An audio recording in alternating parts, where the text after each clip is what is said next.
You ask Tiger to solve. This deals with linear equations with one unknown. The final result is x equals 2. Let's solve it step by step. Group all constants on the right side of the equation. Subtract 2 from both sides. Simplify the arithmetic.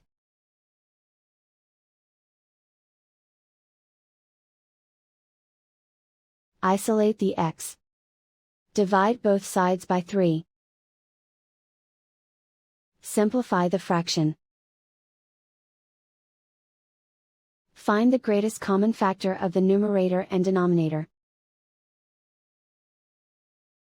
Factor out and cancel the greatest common factor.